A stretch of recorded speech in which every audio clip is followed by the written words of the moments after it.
Hello students, आज के इस वीडियो लेक्चर में हम लोग बातचीत करेंगे ट्राई हेलोजन डेरिवेटिव्स के बारे में। ट्राई हेलोजन डेरिवेटिव्स को हेलोफॉर्म के नाम से भी जाना जाता है, जैसे क्लोरोफॉर्म हो गया, आइडोफॉर्म हो गया। इन कंपाउंड्स को आप डिराइव कर सकते हैं by the direct halogenation of methane. अगर मीथेन का डायरेक्ट हेलोजिनेशन करते हैं तो यहाँ से इन कंपाउंड्स को आप ऑब्टेन कर सकते हैं। जैसे मीथेन ले लिया, इसको हम बोलते हैं सैचुरेटेड हाइड्रोकार्बन। अगर इसका मैं हेलोजिनेशन करता हूँ, जैसे Cl2 लगा दिया, यहाँ पर हेलोजन हो गया, और ये रिएक्शन होती है in the presence of sunlight. ठीक है भाई, इस रिएक्शन को कंप्लीट किया जाता है वाया फ्री रेडिकल मैकेनिज्म। मतलब क्या है कि इसका एक Cl निकलेगा, इसका एक H निकलेगा, तो ये हो जाएगा आपका HCl। ठीक है भाई, ये एक Cl बचा हुआ है, इसे अटैच हो जाएगा तो ये हो जाता है आपका CH3Cl। ठीक है भाई, ये हो गया आपका मोनोहैलाइड। अब इसके बाद में इसका फर्दर हम हेलोजिनेशन करते हैं, ये सनलाइट हो गया तो एक HCl इससे Cl, एक H इससे निकलेगा तो ये हो गया आपका HCl। अब ये एक Cl बचा, इससे अटैच हो जाएगा तो ये हो जाता है आपका CH2Cl2। इसको हम बोलते हैं डाई हैलाइड। ठीक है भाई, 2 हेलोजेंस लगे हुए हैं, डाई हैलाइड। हमें चाहिए ट्राई हैलाइड, मतलब है कि इसका फर्दर आपको करना है हेलोजिनेशन। ये HV हो जाएगा, HCl निकलेगा। अब इसके बाद में एक Cl इससे अटैच हो जाएगा तो ये हो जाएगा CHCl3। ये हो जाता है आपका ट्राई हैलाइड। इसको हम बोलते हैं try halogen derivatives of methane. Try halide हो गया, ट्राई हेलोजन डेरिवेटिव। 3 हेलोजेंस लगे हुए हैं, try halogen derivatives of methane. इसको आप बोल सकते हैं क्लोरोफॉर्म। ये हो गया क्लोरोफॉर्म। इसके बारे में आप लोगों ने बहुत कुछ सुना होगा, इसके कई सारे एप्लीकेशन हैं। हाँ, ध्यान दीजिए भाई, इसको आप बोल सकते हैं ट्राई क्लोरोमीथेन आल्सो। चलिए मैं इसको लिख देता हूँ, ट्राई क्लोरो मीथेन भी आप बोल सकते हैं, क्लोरोफॉर्म या ट्राई क्लोरोमीथेन। अब देखिए भाई, ट्राई हेलोजन डेरिवेटिव्स का मोस्ट कॉमन कंपाउंड जो है आपका क्लोरोफॉर्म। आज के इस वीडियो लेक्चर में हम लोग क्लोरोफॉर्म की जितनी भी प्रिपरेशन रिएक्शंस हैं, फिजिकल प्रॉपर्टीज हैं, chemical reactions as well as uses हैं, उन सभी के बारे में हम लोग डिस्कस करेंगे। चलिए सबसे पहले हम लोग क्लोरोफॉर्म के बारे में, इनकी प्रिपरेशन रिएक्शंस के बारे में डिस्कस करते हैं। अब देखिए भाई, इसकी जितनी भी प्रिपरेशन रिएक्शंस हैं उन सभी को मैंने बोर्ड में लिखा हुआ है। ठीक है, इन सभी मेथड को यूज करके आप क्लोरोफॉर्म या ट्राइक्लोरोमीथेन का फॉर्मेशन आप आसानी से कर सकते हैं। इसमें अगर आप देखें, जो फर्स्ट मेथड दिया है फ्रॉम एल्कोहल, फर्स्ट मेथड के बारे में बात करते हैं भाई। एल्कोहल से आप क्लोरोफॉर्म का प्रिपरेशन कर सकते हैं। अगर आपको याद हो, एल्कोहल के चैप्टर में हम लोगों ने डिस्कस किया हुआ था एक name reaction see, that is haloform reaction. Haloform reaction से बेसिकली आप क्लोरोफॉर्म का प्रिपरेशन आसानी से कर सकते हैं। अब देखिए भाई, खासतौर से अगर आप देखें तो कुछ एल्कोहल्स हैं, सभी एल्कोहल नहीं, कुछ एल्कोहल्स हैं जो हेलोफॉर्म रिएक्शन देते हैं, और कुछ एल्डिहाइड कीटोन्स हैं जो हेलोफॉर्म रिएक्शन देते हैं। ये कंडीशन मैंने आपके साथ में एल्डिहाइड कीटोन में और एल्कोहल के चैप्टर में डिस्कस किया हुआ था। अब देखिए भाई, यहाँ पे अगर आप देखें तो बेसिकली हेलोफॉर्म के मेथड को यूज करके, हेलोफॉर्म रिएक्शन में लगने वाले रीजेंट्स को यूज करके हम एल्कोहल से क्लोरोफॉर्म का प्रिपरेशन करते हैं। आप देखिए, इसमें जो रीजेंट यूज किए जाते हैं, रीजेंट क्या है भाई, इसमें से आपको यूज करना है हेलोजन। ठीक है, हेलोजन यूज करना है। अब इसके बाद में हेलोजन के प्रेजेंस में आपको यूज करना है स्ट्रॉन्ग बेस। NaOH ले सकते हैं, यहाँ पर सोडियम कार्बोनेट भी ले सकते हैं, यहाँ पर आप कैल्शियम हाइड्रोक्साइड भी ले सकते हैं। ये स्ट्रॉन्ग बेस ही लेना है। सोडियम कार्बोनेट वाटर में डालेंगे तो स्ट्रॉन्ग बेस ही देगा। अब देखिए भाई, होता क्या है बेसिकली, अगर मैं यहाँ पर ले लेता हूँ एल्कोहल। ठीक है, चलिए प्रिपरेशन शुरू करते हैं। यहाँ पर CH3 हो गया और ये आपका CH2 हो जाता है और ये आपका OH हो गया। अब ध्यान दीजिए भाई, इसकी सबसे पहले रिएक्शन कराते हैं आप हेलोजन के साथ में, जैसे Cl2 हो गया। अब देखिए भाई, बहुत ही इंपॉर्टेंट इंफॉर्मेशन, जो हेलोजेंस होते हैं इनके बारे में हम लोगों ने पहले भी सीखा हुआ है कि जो हेलोजेंस होते हैं ये होते हैं आपके माइल्ड ऑक्सीडाइजिंग एजेंट। मतलब है कि बेसिकली ये आप एल्कोहल को ऑक्सीडाइज करके एल्डिहाइड कीटोन तक पहुंचा देते हैं, फिर इसके बाद में रिएक्शन को स्टॉप कर देते हैं। रीजन क्या होता है, अगर आप देखें तो अगर हेलोजेंस को अगर आप डालते हैं H2O के साथ में, तो ये बेसिकली क्या होता है, HCl निकल गया और यहाँ पर रिलीज करता है नेसेंट ऑक्सीजन। कोई भी मिक्सचर जो आपका नेसेंट ऑक्सीजन रिलीज करेगा तो वो आपका एक्ट करेगा ऑक्सीडाइजिंग एजेंट। यही रीजन है, ये ऑक्सीडाइजिंग एजेंट की तरह काम करते हैं। ठीक है भाई, परंतु ये स्ट्रॉन्ग ऑक्सीडाइजिंग एजेंट नहीं होते हैं। एल्डिहाइड कीटोन को ये ऑक्सीडाइज करके एसिड में नहीं कन्वर्ट करते हैं, केवल ये एल्कोहल को ऑक्सीडाइज करके एल्डिहाइड या कीटोन में कन्वर्ट करते हैं। ये होते हैं वीक ऑक्सीडाइजिंग एजेंट। अब ध्यान दीजिए भाई, ऑक्सीडेशन का मतलब क्या है, रिमूवल ऑफ हाइड्रोजन या एडिशन ऑफ ऑक्सीजन। मतलब है कि यहाँ से अगर आपको हाइड्रोजन हटाएंगे, 2 हाइड्रोजन आपने हटा दिया, चलिए ये हो गया ऑक्सीडेशन। तो बचा क्या भाई, ये CH3 और ये आपका CHO हो गया। इसको मैं ऐसे भी लिख सकता हूँ, ये आपका H हो गया, ये हो गया, ये क्या है भाई, एल्डिहाइड हो गया, ये हो गया एल्डिहाइड। अब देखिए भाई, हैलोफॉर्म रिएक्शंस के बारे में जब मैं डिस्कस कर रहा था अल्कोहल और एल्डिहाइड कीटोन में, तो वहाँ पर एक कंडीशन बताया था कि कोई भी अल्कोहल जो ऑक्सीडेशन रिएक्शन को शो करके अगर एक मिथाइल कीटोन ग्रुप उसमें प्रेजेंट है, इसका मतलब वो हैलोफॉर्म रिएक्शन देगा, अदरवाइज हैलोफॉर्म रिएक्शन नहीं देगा। जैसे इसमें अगर आप देखें तो इसमें से मिथाइल कीटो ग्रुप ये पोर्शन प्रेजेंट होना चाहिए। कोई भी अल्कोहल जब ऑक्सीडेशन रिएक्शन शो करता है और रिएक्शन शो करने के बाद में अगर ये ग्रुप प्रेजेंट है उसमें, तो मतलब है कि वो हैलोफॉर्म रिएक्शन देगा, अदरवाइज वो हैलोफॉर्म रिएक्शन नहीं देगा। अगर इस पार्ट को अगर आप समझना चाहें, जैसे यहाँ पर अगर मैं ले लेता हूँ अल्कोहल CH3 हो गया, ये CH2 हो गया, ठीक है, यहाँ पर मैं ले लिया CH2 और ये OH हो गया, ठीक है भाई। अगर मैं इसका करता हूँ ऑक्सीडेशन, हाइड्रोजन डाल दिया भाई, माइल्ड ऑक्सीडाइजिंग एजेंट है, तो क्या करेंगे 2 हाइड्रोजन हटाएंगे, 2 हाइड्रोजन आपने हटा दिया। अब देखिए यहाँ पर अगर आप देखें तो ये CH3, ये CH2 और ये क्या हो गया आपका CHO, इसको आप ऐसे भी लिख सकते हैं, ये हो गया भाई। इसमें अगर आप देखें तो ये इथाइल है, हमें चाहिए मिथाइल। अगर मिथाइल कीटो ग्रुप है तब वो हैलोफॉर्म रिएक्शन देगा। ये इथाइल कीटो ग्रुप दे रहा है, मतलब है कि ये अल्कोहल हैलोफॉर्म रिएक्शन नहीं देगा, मतलब है कि इस अल्कोहल से आप क्लोरोफॉर्म का प्रिपरेशन नहीं कर सकते हैं। ये चीज़ आप दिमाग में रखें, ठीक है भाई। अब देखिए भाई, ये मिथाइल कीटो ग्रुप प्रेजेंट है, इसका मतलब है कि यहाँ से हम क्लोरोफॉर्म का या हैलोफॉर्म का प्रिपरेशन कर सकते हैं। अब देखिए भाई, अब इसके बाद में फर्दर इसकी रिएक्शन कराते हैं Cl2 के साथ में। अब देखिए सिंस ये माइल्ड ऑक्सीडाइजिंग एजेंट है, इसको कन्वर्ट नहीं करेगा एसिड में। अब ये अल्फा कार्बन को टारगेट करेगा। इसमें जो कीटो ग्रुप है ये कार्बोनिल ग्रुप है, इसका जो नेक्स्ट कार्बन है इसको हम बोलते हैं अल्फा कार्बन। अब इसके बाद में ये अल्फा कार्बन को क्लोरीनेट करने लगता है। अब देखिए ये पार्ट हम लोगों ने सीखा हुआ था कि ये जो हैलोजेंस होते हैं तो माइल्ड ऑक्सीडाइजिंग एजेंट होते हैं, एज वेल एज ये होते हैं हैलोजिनेटिंग एजेंट। तो फर्स्ट पार्ट में हम लोगों ने इसका ऑक्सीडेशन किया हुआ है, इसमें अगर आप चाहें तो ये हो जाता है आपका ऑक्सीडेशन, और ठीक है। अब इसके बाद में यहाँ पर हो जाता है आपका क्लोरीनेशन। जो सेकेंड स्टेप में आपको करना है ये होता है क्लोरीनेशन, ठीक है भाई, क्लोरीनेशन हो गया। अब देखिए भाई होता क्या है, यहाँ पे अगर आप देखें तो कितने हाइड्रोजन लगे हुए 3, तो यहाँ पर मैं क्या करता हूँ 3Cl2 ले लेता हूँ, तो 3HCl निकल जाएंगे, 3HCl निकल गए, 3Cl बचे हैं तो यहाँ पर लग जाते हैं, तो ये हो जाता है आपका CCl3 और ये आपका COO और ये H हो जाता है। इसको हम बोलते हैं क्लोरल के नाम से जानते हैं, क्लोरल। ये पार्ट हम लोगों ने ऑलरेडी डिस्कस किया हुआ है कि इसमें एल्डिहाइड कीटोन में अल्कोहल के चैप्टर में। अब देखिए भाई, ये जो क्लोरल होता है, अब यहाँ पर आता है बेस का रोल। अभी तक हम लोगों ने केवल हैलोजन यूज किया हुआ है, हैलोजन यहाँ पर ऑक्सीडेशन कराया, इसके बाद में क्लोरीनेशन करा दिया। अब इसके बाद में जो क्लोरल बनता है तो इसके साथ में हम रिएक्शन कराते हैं, किसके साथ में, बेस के प्रेजेंस में। अब देखिए भाई, यहाँ पर मैं ले लिया CCl3, ये हो गया C और OO और ये आपका H हो गया। यहाँ पर लेना है आपको 2 मॉलिक्यूल्स आप क्लोरल, तो यहाँ पर क्या हो जाएगा, H हो जाएगा, ये COO हो गया आप, ठीक है, ये आपका हो गया C और ये Cl3 कर सकते हैं या CCl3 कर सकते हैं, ठीक है, CCl3 ये पार्ट हो गया, ठीक है भाई।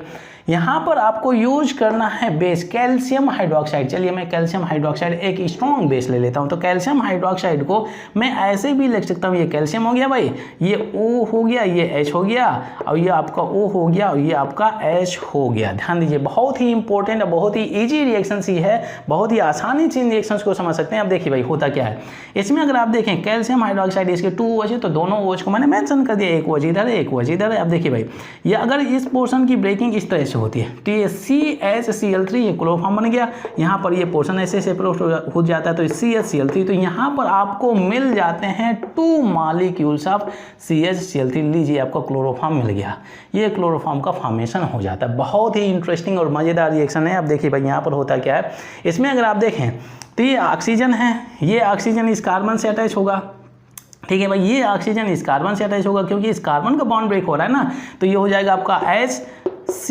ये हो जाए COO और ये आपका, ठीक है, COO और ये हो जाता है O, ठीक है भाई, एक और मॉलिक्यूल यहाँ से मिल जाएगा तो COO और ये आपका O हो जाता है, यहाँ से हो जाएगा Ca। इसके हम बोलते हैं कैल्शियम फॉर्मेट, इसको बोल सकते हैं कैल्शियम फॉर्मेट। ये हो गया भाई, बहुत ही इंटरेस्टिंग रिएक्शन है। ये हो गया आपका क्लोरोफॉर्म, ये हो गया क्लोरोफॉर्म। तो इस तरह से क्लोरोफॉर्म का प्रिपरेशन आप आसानी से कर सकते हैं। खासतौर से अगर आप देखें तो ये रिएक्शन बेसिकली ये रिएक्शन 3 स्टेप में कंप्लीट होती है। फर्स्ट स्टेप में आपको करना है अल्कोहल का ऑक्सीडेशन, सेकेंड स्टेप में करना है आपका क्लोरीनेशन और थर्ड स्टेप में करना है आपका बेस के साथ में रिएक्शन कराते हैं, जिसे हम हाइड्रोलाइसिस भी बोल सकते हैं। तो इस रिएक्शंस को 3 स्टेप में कराना, तब इसके बाद में आपको मिलता है क्लोरोफॉर्म। तो ये फर्स्ट मेथड है, हम लोगों ने फर्स्ट मेथड के बारे में डिस्कस कर लिया हुआ है। चलिए इसके बाद में हम लोग बात करते हैं सेकेंड मेथड के बारे में।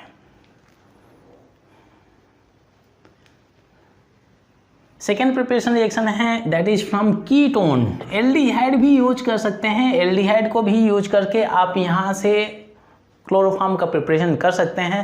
कंडीशन क्या है कि अगर एल्डिहाइड कीटोन में जिसमें से मिथाइल कीटो ग्रुप प्रेजेंट है वो आपका हेलोफॉर्म रिएक्शन देगा। यहाँ पर अगर आप देखें तो ये भी बेसिकली यहाँ पर भी आपको हेलोफॉर्म रिएक्शन ही यूज करना है। हेलोफॉर्म रिएक्शन कंडीशन क्या है कि यहाँ पर यूज करना है आपको हेलोजन, ठीक है, और यहाँ पर आपको यूज करना है स्ट्रॉन्ग बेस, ठीक है भाई, कैल्शियम हाइड्रोक्साइड ले लिया यहाँ पर। और कंडीशन इसमें क्या है कि मिथाइल कीटो ग्रुप अगर प्रेजेंट है तभी वो आपका हेलोफॉर्म रिएक्शन देगा, अदरवाइज वो एल्डिहाइड कीटोन हेलोफॉर्म रिएक्शन नहीं देगा। कोई भी अल्कोहल जो ऑक्सीडेशन शो करने के बाद में अगर ये ग्रुप लाता है उसमें तो वो हेलोफॉर्म रिएक्शन देगा, अदरवाइज नहीं देगा। अब देखिए भाई अगर हेलोफॉर्म नहीं देगा तो मतलब क्लोरोफॉर्म का फॉर्मेशन नहीं होगा। अब देखिए भाई होता क्या है, अगर मैं कीटोन यहाँ पर एसीटोन ले लेता हूँ, जैसे आपका CH3 और ये COO ये हो गया आपका CH3। ध्यान दीजिए भाई इसमें अगर आप देखें तो क्या है मिथाइल कीटो ग्रुप प्रेजेंट है भाई, तो मतलब ये हेलोफॉर्म रिएक्शन देगा। आप ऐसे भी लिख सकते हैं, कोई मतलब नहीं है। तो ये आपका मिथाइल कीटो ग्रुप हो गया। अब जैसे अगर मैं एक और कंपाउंड ले लूँ, जैसे यहाँ पर हो गया CH3 और ये COO ये हो गया आपका CH2 और ये CH3, इस पोर्शन से तो नहीं देगा अपन, तो इस पोर्शन से ये दे देगा आपका हेलोफॉर्म रिएक्शन। तो इस तरह से रिएक्शन कंप्लीट होती है। अब देखिए भाई चलिए प्रिपरेशन रिएक्शंस के बारे में डिस्कस कर लेते हैं, ठीक है भाई। अब देखिए यहाँ पर क्या होता है, सबसे पहले इसका हम करेंगे हैलोजिनेशन, रिएक्शन कराते हैं Cl2 के साथ में। अब देखिए भाई जो कार्बोनिल ग्रुप है, जो कार्बोनिल ग्रुप है तो ये आपका क्या लगा हुआ है भाई, अल्फा कार्बन लगा हुआ है, तो अल्फा कार्बन को हैलोजिनेट करेगा, मतलब यहाँ पर आपको 3 लेना है, 3Cl2 लेना है, तो अब 3HCl निकल जाएगा, 3Cl बचे हैं, इससे अटैच हो जाएगा, कार्बन की वैलेंसी को सेटिस्फाई कर देता है। ये हो गया आपका, ठीक है, ये कंपाउंड हो जाता है। अब देखिए यहाँ पर इस कंपाउंड की रिएक्शन कराते हैं in the presence of base. अब देखिए एल्डिहाइड कीटोन में ये क्या करता है, हैलोजन एक बार ऑक्सीडेशन करता है। अगर आपने एल्डिहाइड जब अल्कोहल लेते हैं तो ये क्या करता है, ऑक्सीडेशन करता है। अगर आपने एल्डिहाइड कीटोन लिया है तो उसका डायरेक्ट हैलोजिनेशन करेगा, एल्डिहाइड कीटोन का ये ऑक्सीडेशन नहीं करेगा। ये चीज़ आप दिमाग में रखिए। हालांकि इस इंफॉर्मेशन को ऑलरेडी हम लोगों ने एल्डिहाइड कीटोन के और अल्कोहल के चैप्टर में डिटेल में डिस्कस किया हुआ है। अब देखिए भाई यहाँ पर होता क्या है कि अब इसकी रिएक्शन कराते हैं किसके साथ में, बेस के प्रेजेंस में। तो अब देखिए यहाँ पर इसके 2 मॉलिक्यूल्स लेने हैं आपको, ये हो जाएगा CCl3 और COO ये हो जाता है आपका CH3, ठीक है भाई। अब देखिए यहाँ पर एक और मॉलिक्यूल यहाँ पर ले लेता हूँ, तो ये हो गया आपका CH3 और ये COO आपका हो गया CCl3। यहाँ पर हम ले लेते हैं बेस, ठीक है, कैल्शियम हाइड्रोक्साइड, ये H हो गया, ये यहाँ पर भी OH कर देता हूँ। आप देखिए वही सेम पैटर्न हम यूज करने वाले हैं। ये पोर्शन आपका कट ऑफ हो जाएगा, ये पोर्शन आपका रिमूव हो जाता है, तो 2 मॉलिक्यूल्स आपको क्लोरोफॉर्म मिल जाते हैं, 2 मॉलिक्यूल्स ऑफ CH3, ट्राइक्लोरोमीथेन हो गया भाई। अब देखिए भाई अब ये बॉन्ड ब्रेक हुआ, ये बॉन्ड ब्रेक हुआ, मतलब ये कार्बन इस ऑक्सीजन से अटैच होगा, ये कार्बन इस ऑक्सीजन से अटैच होगा, तो क्या हो जाता है भाई, यहाँ पर आप लिख सकते हैं ये हो गया CH3 और ये COO, ये कार्बन ऑक्सीजन से अटैच होता है तो ऑक्सीजन से अटैच कर दिया, ये ऑक्सीजन कैल्शियम से अटैच है तो कैल्शियम के साथ में अटैच कर दिया। अब देखिए ये कैल्शियम ऑक्सीजन से अटैच है, ऑक्सीजन कर दिया, ये ऑक्सीजन इस कार्बन से अटैच होगा तो ये हो जाएगा आपका COO और ये हो जाता है आपका CH3, तो इसको हम बोलते हैं कैल्शियम एसीटेट, ये हो जाता है आपका कैल्शियम एसीटेट का फॉर्मेशन हो जाता है, ठीक है भाई। और ये तो क्लोरोफॉर्म है, ये तो आपको मालूम है, ये आपका हो गया क्लोरोफॉर्म। तो इस तरह से आप यहाँ से इस रिएक्शन को आप आसानी से कंप्लीट कर लेते हैं। मतलब है कि अगर आपको हेलोफॉर्म रिएक्शन आती है तो इन दोनों मेथड से बहुत ही आसानी से क्लोरोफॉर्म का प्रिपरेशन आप कर सकते हैं, ठीक है भाई। अब इसके बाद में हम लोग थर्ड प्रिपरेशन रिएक्शन के बारे में बात करते हैं। ये सेकेंड मेथड हो गया, ठीक है। अब थर्ड प्रिपरेशन रिएक्शन के बारे में, थर्ड प्रिपरेशन रिएक्शन में होता क्या है, बेसिकली कार्बन टेट्राक्लोराइड, ठीक है भाई। ये आपका कार्बन टेट्राक्लोराइड है। कार्बन टेट्राक्लोराइड का अगर मैं रिडक्शन करता हूँ, अब देखिए भाई इसको मैं ऐसे भी लिख सकता हूँ AC, ठीक है, और यहाँ पे कितने Cl हैं, 4 Cl होते हैं, तो इसको ऐसे में लिख सकता हूँ, लिख सकते हैं भाई, ठीक है भाई। अब देखिए भाई अगर मैं इसका रिडक्शन करता हूँ, मतलब क्या है कि रिडक्शन में क्या करना है भैया, आपको हाइड्रोजन अटैच करना है। तो अब देखिए भाई यहाँ पर एक रिड्यूसिंग एजेंट डाल देता हूँ। यहाँ पर रिड्यूसिंग एजेंट जो यूज किया जाता है, आयरन फिलिंग्स लेना है और ये आपका H2 लेना है। बेसिकली ये मिक्सचर क्या देगा, नेसेंट हाइड्रोजन। जो भी मिक्सचर आपका नेसेंट हाइड्रोजन देगा वो रिड्यूसिंग एजेंट की तरह काम करेगा, और जो भी मिक्सचर आपका नेसेंट ऑक्सीजन देगा, जैसे Cl2 + H2 = 2HCl plus nascent oxygen, तो Cl2 नेसेंट ऑक्सीजन देता है H2 के प्रेजेंस में, तो ऑक्सीडाइजिंग एजेंट की तरह काम करेगा। और ये FeH2 के प्रेजेंस में ये आपका हाइड्रोजन रिलीज करता है, ये OH के साथ में अटैच होकर के हाइड्रोक्साइड बना देता है और नेसेंट हाइड्रोजन रिलीज करेगा। और नेसेंट हाइड्रोजन रिलीज करेगा मतलब कि ये एक्ट करेगा रिड्यूसिंग एजेंट की तरह। तो यहाँ पर क्या हो जाएगा भाई, अब ये रिड्यूसिंग एजेंट का मतलब क्या है कि आपको अटैच करना है हाइड्रोजन, मतलब ये इस बॉन्ड को ब्रेक करिए, हाइड्रोजन अटैच करिए, तो लीजिए आपका HCl निकल गया, बस रेडी हो गया। ये हो गया क्लोरोफॉर्म। तो ये हो जाएगा आपका, ये हो गया C, ये Cl हो गया, Cl हो गया, Cl हो गया, ये H हो गया, और इसको आप लिख सकते हैं CHCl3, और बचा क्या भाई, यहाँ पर हो गया HCl। इस तरह से रिएक्शन आप बहुत ही आसानी से कंप्लीट कर सकते हैं। ये रिएक्शन तो बहुत ही ईजी हो गई, ये रिएक्शन से भी बहुत ईजी है। अगर आपको terms and condition haloform reaction के अंतर्गत मालूम है तो बहुत ही आसानी से इन तीनों मेथड से आप क्लोरोफॉर्म का प्रिपरेशन कर सकते हैं। अब देखिए, चलिए अब इसके बाद में हम लोग लास्ट मेथड के बारे में डिस्कस कर लेते हैं। फोर्थ प्रिपरेशन रिएक्शन है that is from chloral hydrate. हम लोग फोर्थ प्रिपरेशन रिएक्शन के बारे में बात कर रहे हैं, ठीक है भाई।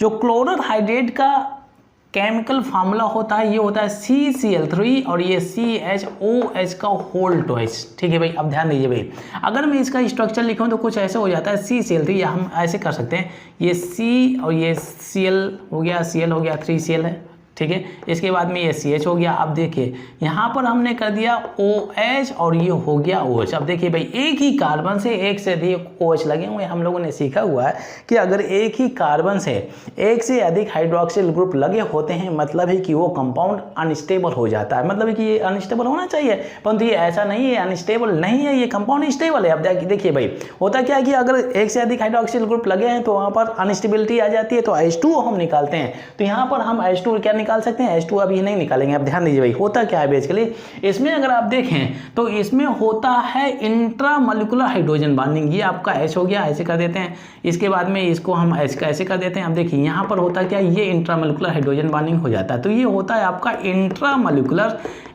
मॉलिक्यूल के अंदर ही हाइड्रोजन बॉन्डिंग हो जाती है। इंट्रामोलिकुलर हाइड्रोजन बॉन्डिंग होने की वजह से ये कंपाउंड होता है स्टेबल, ना कि अनस्टेबल। तो ये कंफ्यूजन मत रहे कि अगर इसमें एक ही कार्बन से OH लगे हुए हैं तो यहाँ पर आपको H2O निकालना पड़ेगा, ठीक है भाई। अब इसकी रिएक्शंस के बारे में डिस्कस कर लेते हैं।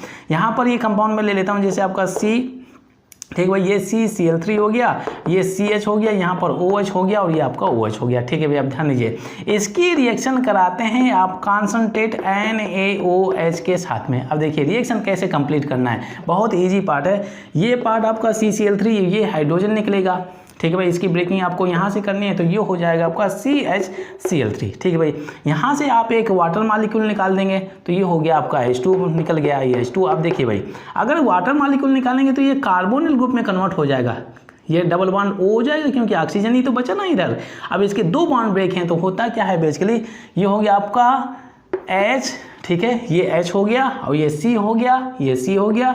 अब इसके पास में ऑक्सीजन आ जाता है विद डबल बॉन्ड, ये हो गया भाई। अब इसके बाद में क्या है भाई, ये ऑक्सीजन अटैच होता है कार्बन के साथ में, ये हो गया आपका Na। इसको हम बोलते हैं सोडियम फॉर्मेट, सोडियम और फॉर्मेट बोलते हैं भाई, फॉर्मिक एसिड का सॉल्ट हो जाता है भाई।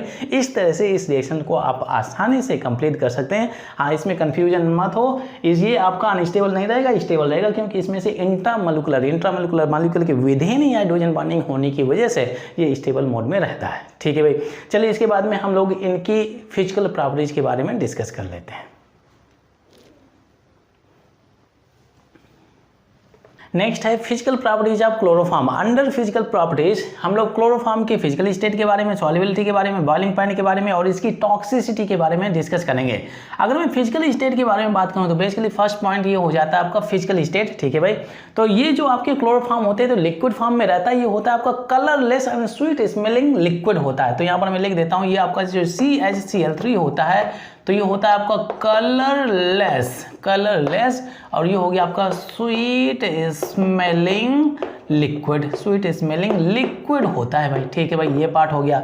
अगर हम सॉल्युबिलिटी के बारे में बात करें तो खासतौर से अगर आप देखें तो क्लोरोफॉर्म में हाइड्रोजन बॉन्डिंग नहीं होता है। हाइड्रोजन बॉन्डिंग एब्सेंट होने की वजह से वाटर में ये होते हैं इनसॉल्युबल। तो यहाँ पर हम सेकेंड पॉइंट के बारे में बात कर लेते हैं। क्लोरोफॉर्म्स या it is insoluble in waters due to the absence of hydrogen bonding। यहाँ पे लिख सकते हैं हाइड्रोजन बॉन्डिंग, ठीक है, and readily soluble in organic solvent. जो ऑर्गेनिक सॉल्वेंट्स होते हैं, ऑर्गेनिक सॉल्वेंट क्या हो गए भाई, ईथर हो गया, एसीटोन हो गया, ठीक है, एसीटोन, इनमें इनकी सॉल्युबिलिटी ज़्यादा रहती है, ये चीज़ आप दिमाग में रखें, ठीक है भाई। अब इसके बाद में हम इनके बॉइलिंग पॉइंट के बारे में बात कर लें तो इनका बॉइलिंग पॉइंट बहुत ही कम होता है, 61 डिग्री सेल्सियस, वाटर से भी कम रहता है। अब इसमें अगर आप, वाटर में तो हाइड्रोजन बॉन्डिंग होता है, इसमें हाइड्रोजन बॉन्डिंग नहीं है, तो हाइड्रोजन बॉन्डिंग ना होने की वजह से इसका बॉइलिंग पॉइंट ऑलमोस्ट ये 61 डिग्री सेल्सियस होता है, ठीक है। यहाँ पर क्या हो जाता है, थर्ड पॉइंट, हम बॉइलिंग पॉइंट के बारे में बात करते हैं तो it has low boiling point, ठीक है भाई, it has low boiling point, यहाँ पर लिख देता हूँ 61 degree Celsius, due to the absence of hydrogen bonding ना होने की वजह से इसका बॉइलिंग पॉइंट बहुत ही कम होता है। अब देखिए भाई टॉक्सिसिटी के बारे में बात करें तो बेसिकली क्या होता है, क्लोरोफॉर्म को एनास्थेटिक के रूप में यूज किया जाता है, बहुत समय से इसको यूज किया जा रहा है। जब हम लोग हाई स्कूल में स्टडी कर रहे थे उस वक्त जो फ्रॉग होता था तो उसको बायो की लैब में इसको कट करने के पहले हम क्लोरोफॉर्म उसको सुंघाते थे, उस वक्त तब क्लोरोफॉर्म बहुत ज़्यादा यूज़ किया जाता था, परंतु बाद में पता चला कि क्लोरोफॉर्म तो एनास्थेटिक के रूप में यूज़ किया जा सकता है, तो ये आपका लीवर डैमेज कर देता है, ठीक है। लीवर डैमेज करने की वजह से इसका आजकल इसका इस्तेमाल नहीं किया जाता है, ये चीज़ आप दिमाग में रखें। हाँ ध्यान दीजिए, यहाँ पर जो टॉक्सिसिटी के बारे में बात करें तो जो क्लोरोफॉर्म की जो स्मेल है, लिक्विड है, तो यहाँ पर जो वेपर्स निकलते हैं, इसकी जो वेपर्स निकलते हैं तो इसको इनहेल करने पर फॉर सफिशिएंट टाइम कॉन्शसनेस चला जाता है, ठीक है। मतलब it causes unconsciousness when its vapours are inhaled for sufficient time, तो ये पार्ट में यहाँ पर लिख देता हूँ, it causes unconsciousness when its vapors are inhaled for sufficient time,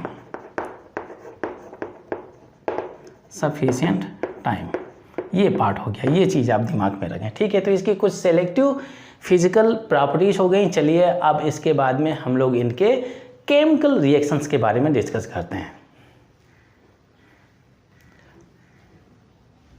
next है केमिकल रिएक्शन ऑफ क्लोरोफॉर्म की जितनी भी केमिकल रिएक्शंस हैं उनका लिस्ट मैंने आपके साथ में शेयर किया हुआ है। इसमें अगर आप ध्यान दें तो जो फर्स्ट केमिकल रिएक्शन है दैट इज रिडक्शन रिएक्शन, फिर इसके बाद में ऑक्सीडेशन, फिर इसके बाद में halogenation, nitration, hydrolysis, then reaction with silver powder, then reaction with oxide, reaction with ketone या एसीटोन के साथ में रिएक्शन कराएंगे।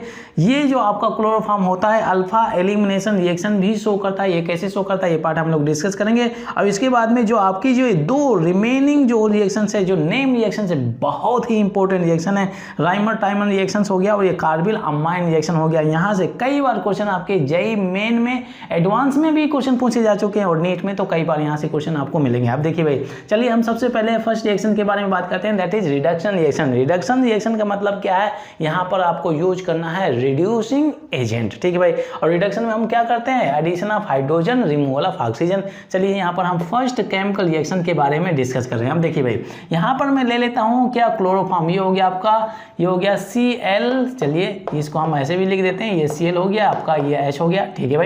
यहाँ पर मैं डाल देता हूँ रिड्यूसिंग एजेंट, क्या हो गया Zn, और ये आपका HCl हो गया। HCl की जगह यहाँ पर एल्कोहलिक मीडियम में रिएक्शन कराएंगे भाई, तो basically any mixture which releases nascent hydrogen, वो रिड्यूसिंग एजेंट की तरह काम करेगा। तो ये आपका मिक्सचर क्या करेगा, रिड्यूसिंग एजेंट की तरह काम कर रहा है।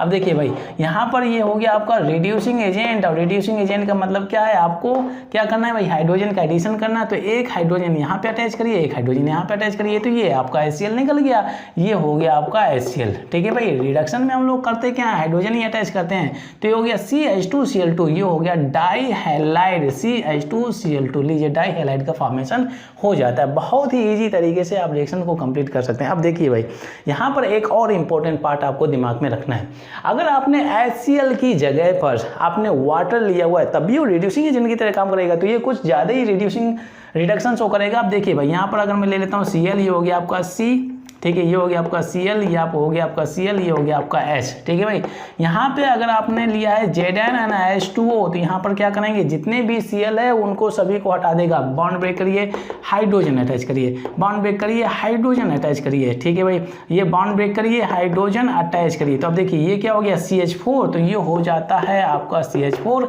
और कितने HCl निकल रहे हैं, HCl, यहाँ पर आपको 3 मॉलिक्यूल्स ऑफ HCl निकल जाते हैं। अब देखिए कितने हाइड्रोजन अटैच किए हुए हैं, ये हो गया 1 2 3 4 5 6, तो 6 हाइड्रोजन आपने अटैच किए हुए हैं। हाइड्रोजन से जो अटैच किए जाते हैं हमेशा पेयर में अटैच किए जाते हैं इन रिडक्शन रिएक्शन। ठीक है भाई, तो यहाँ से आपको मिल जाएगा एल्केन मिल जाएगा, सैचुरेटेड हाइड्रोकार्बन यहाँ से आपको मिल जाता है डाई हैलाइड। तो ये ध्यान दीजिए, इसमें से कितने हाइड्रोजन यूज किया हुआ था, हम लोगों ने 2 हाइड्रोजन यूज किया था, 2 हाइड्रोजन। ठीक है भाई, ये पार्ट हो गया, 2 हाइड्रोजन हम लोगों ने यूज किया था। ठीक है भाई, ये हो गई रिडक्शन रिएक्शन। अब इसके बाद में इंपॉर्टेंट रिएक्शंस के बारे में बात कर लेते हैं, that is second reaction oxidation. खासतौर से अगर आप देखें जो आपको क्लोरोफॉर्म होता है ये एसिडिक इन नेचर होता है। रीजन क्या होता है कि इसके पास में बहुत ही ज़्यादा -I इफेक्ट होता है। जहाँ पर भी -I इफेक्ट ज़्यादा होता है, -I इफेक्ट का मतलब क्या होता है, नेगेटिव इंडक्टिव इफेक्ट। जिस किसी भी मॉलिक्यूल के पास में ज़्यादा नेगेटिव इंडक्टिव इफेक्ट होगा तो उसका जो एसिडिक कैरेक्टर है उतना ही ज़्यादा हो जाता है। यही रीजन है इसमें। अगर आप देखें क्लोरोफॉर्म के बारे में देखें तो कितने हैलोजेंस लगे हुए हैं, ये 3, ये आपके इलेक्ट्रॉन पुलिंग होते हैं भाई, इलेक्ट्रॉन पुलिंग ग्रुप। ठीक है, ये इलेक्ट्रॉन पुलिंग ग्रुप होते हैं भाई, ये -I इफेक्ट की तरह काम करते हैं। -I नेगेटिव इंडक्टिव इफेक्ट की तरह काम करेंगे तो इलेक्ट्रॉन पुलिंग ग्रुप हो जाते हैं। इस वजह से ये हो जाता है, जो हाइड्रोजन होता है तो ये होता है आपका एसिडिक हाइड्रोजन। ठीक है, ये आसानी से इसको रिलीज कर सकता है। अब देखिए भाई, क्लोरोफॉर्म की जो रिएक्शंस के बारे में बात करें तो ये बहुत ही ज़्यादा रिएक्टिव होता है। इवन सनलाइट के प्रेजेंस में, सनलाइट का मतलब बहुत ही माइल्ड टेम्परेचर रहता है सनलाइट के प्रेजेंस में। अब समर सीजन को मत कंसीडर करिए क्योंकि टेम्परेचर यहाँ तो ज़्यादा हो जाता है, खासतौर से इंडिया में 47 या 45 डिग्री सेल्सियस पहुँच जाता है। अब देखिए भाई, यहाँ पे सनलाइट के प्रेजेंस में भी, माइल्ड सनलाइट के प्रेजेंस में भी ये रिएक्शन को रिस्पॉन्ड करता है और एक बहुत ही जहरीली गैस, पॉइजनस गैस रिलीज करता है। तो ये बहुत ही डेंजरस सब्सटेंस हो जाता है जब ये बेसिकली इसका ऑक्सीडेशन किया जाता है। इवन अब देखिए भाई, यहाँ पर अगर ये तो सनलाइट ये टेम्परेचर के केस में हो गया, अगर ये ऑक्सीजन के कांटेक्ट में भी आता है तब भी ये ऑक्सीडेशन शो करता है। तो यही रीजन है, आप लोगों ने अपने केमिस्ट्री लैब में देखा होगा कि जो क्लोरोफॉर्म होता है हमेशा ब्राउन या डार्क कलर की बॉटल में इसको स्टोर किया जाता है। रीजन क्या होता है कि अगर सनलाइट आता है तो अगर वो ट्रांसपेरेंट बॉटल है तो ट्रांसपेरेंट बॉटल से रेस क्रॉस करके ये क्लोरोफॉर्म से रिएक्ट करता है, फिर इसके बाद में ये पॉइजनस गैस रिलीज करने लगता है। या तो फिर अगर आपने बॉटल को लबालब भरा नहीं है, लबालब मतलब अप टू इट्स नेक, अगर इसको लबालब कंप्लीटली भरा नहीं तो इसका मतलब कुछ भी ऑक्सीजन भी रह गया बॉटल को बंद करते वक्त, तो उस ऑक्सीजन से भी ये क्लोरोफॉर्म रिएक्ट कर लेता है और फिर इसके बाद में पॉइजनस गैस रिलीज करने लगता है। तो मतलब है कि ये बहुत ही रिएक्टिव होता है। यही रीजन है कि इसकी रिएक्टिविटी को कम करने के लिए यहाँ पर एक नेगेटिव कैटलिस्ट का यूज किया जाता है। आप लोगों ने सरफेस केमिस्ट्री में पॉजिटिव कैटलिस्ट और नेगेटिव कैटलिस्ट के बारे में पढ़ा होगा। कैटलिस्ट हमेशा रेट ऑफ रिएक्शन को बढ़ाता नहीं है, कुछ ऐसे कैटलिस्ट भी हैं जो रेट ऑफ रिएक्शन को डिक्रीज भी कर देते हैं। तो जो बहुत ही रिएक्टिव सब्सटेंस होते हैं तो वहां पर हम यूज करते हैं नेगेटिव कैटलिस्ट ताकि उनकी रेट ऑफ रिएक्शन को कम कर सकें। अब देखिए भाई, ये रिएक्शन कैसे होती है, यहाँ पर हम बात करते हैं, जैसे अगर मैं ले लेता हूँ क्लोरोफॉर्म। ठीक है भाई,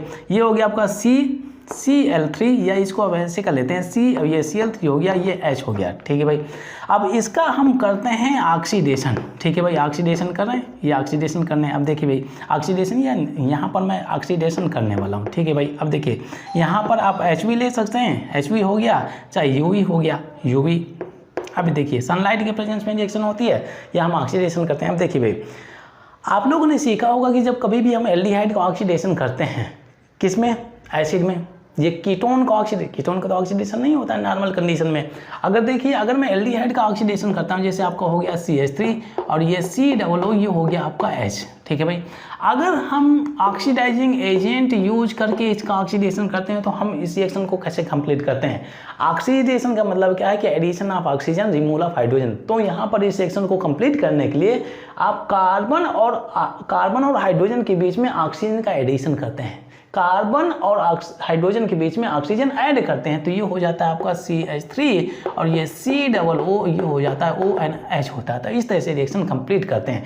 ये होता है आपका एडिशन ऑफ ऑक्सीजन, मतलब ये ऑक्सीडेशन रिएक्शन है। अब इन सिमिलर पैटर्न जब हम इसका ऑक्सीडेशन करते हैं तो आपको कार्बन और हाइड्रोजन के बीच में ऑक्सीजन ऐड करके इसकी रिएक्शन को कंप्लीट करना है। अब देखिए भाई, इसको अगर आप चाहें तो इसको ऐसे भी लिख सकते हैं, ये आपका हो गया Cl हो गया, ये Cl हो गया, ये Cl हो गया, ठीक है भाई। तो अब जब इसका ऑक्सीडेशन करते हैं तो कैसे कंपाउंड बन जाता है, ये आपका Cl हो गया, Cl हो गया, Cl हो गया, आपका Cl हो गया। अब देखिए ये ऑक्सीजन कार्बन और हाइड्रोजन के बीच में इंट्रोड्यूस हो जाता है तो आपका ये हो जाता है H हो जाता है।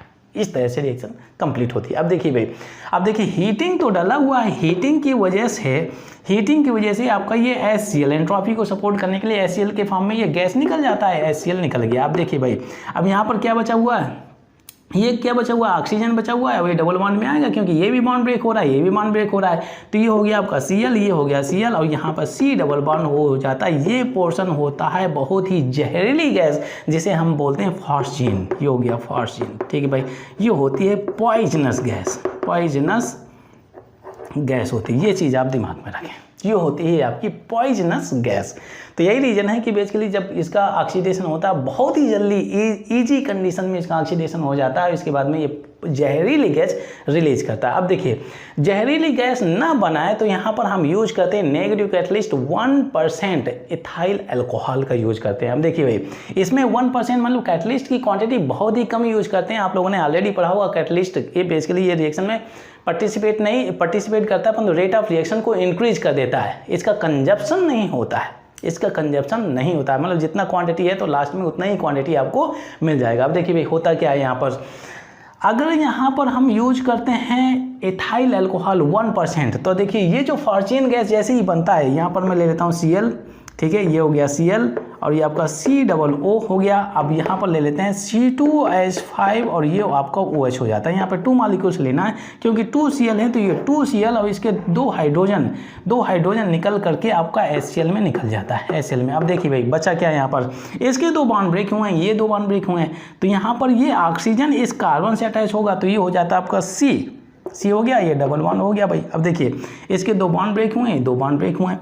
अब ये O यहाँ पर लगेगा, ठीक है, एक O यहाँ पे लगेगा, O से C2H5 अटैच है, C2H5 हो गया और ये आपका C2H5 हो जाता है। तो इस तरह से रिएक्शन कंप्लीट हो जाती है। अब देखिए भाई, यहाँ पर जो कंपाउंड बना है तो खासतौर से इसमें अगर आप ध्यान दें तो ये कार्बोनेट आयन दिए हुए हैं, कार्बोनेट, तो ये डाई इथाइल कार्बोनेट हो जाता है। इसको आप बोल सकते हैं डाई इथाइल और ये होता है आपका कार्बोनेट और ये होता है आपका नॉन पॉइजनस होता है, ये नॉन पॉइजनस होता है भाई।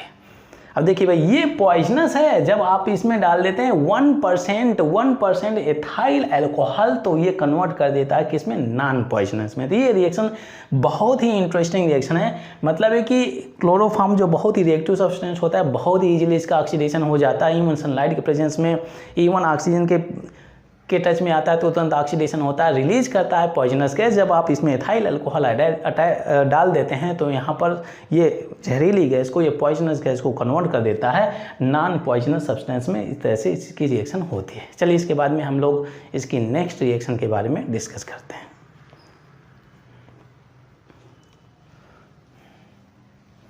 सेकेंड केमिकल रिएक्शन है दैट इज हैलोजिनेशन। अगर क्लोरोफॉर्म का फर्दर हैलोजिनेशन करते हैं तो यहाँ से आपको मिल जाएगा कार्बन टेट्राक्लोराइड। हम थर्ड केमिकल रिएक्शन के बारे में डिस्कस कर रहे हैं। यहाँ पे अगर मैं ले लेता हूँ CHCl3, ठीक है भाई।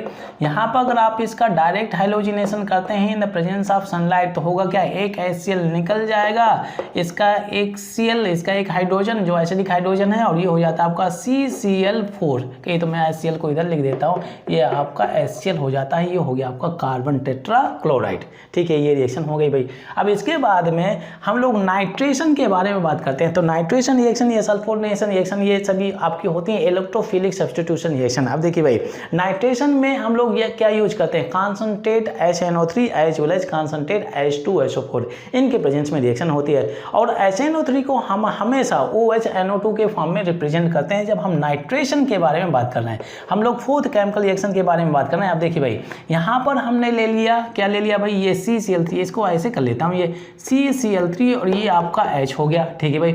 अब यहाँ पर क्या करते हैं, नाइट्रेशन जो आपका कॉन्सेंट्रेट HNO3 यूज करते हैं, concentrate HNO3 as well as concentrate H2SO4 का मिक्सचर यूज करता है। अब देखिए भाई HNO3 को आपको रिप्रेजेंट करना है, इसकी रिएक्शन को बहुत ही आसानी से समझने के लिए आपको ऐसे रिप्रेजेंट करना है। अब देखिए भाई ये OH है, ये NO2 है, अगर इसमें देखें कितने ऑक्सीजन है भाई, 3 ऑक्सीजन हो गया, 1 नाइट्रोजन 1 हाइड्रोजन हो गया। अब देखिए भाई इसमें अगर आप देखें तो ये जो हाइड्रोजन है एसिडिक हाइड्रोजन, क्योंकि इसमें इंडक्टिव इफेक्ट बहुत ही ज़्यादा होता है। तो चलिए यहाँ से हम H2 निकाल देते हैं, ये H2 हो गया बहुत ही आसानी से। अब ये NO2 इससे लग जाएगा तो ये हो जाएगा है आपका Cl3 और C ये आपका हो जाता है NO2 और यहाँ से आपका H2 सेपरेट हो जाता है। बहुत ही ईजी रिएक्शन है, बहुत ही आसानी से कंप्लीट कर सकते हैं। अब देखिए भाई ये जो प्रोडक्ट बनता है इसको हम बोलते हैं क्लोरोपिक्रिन,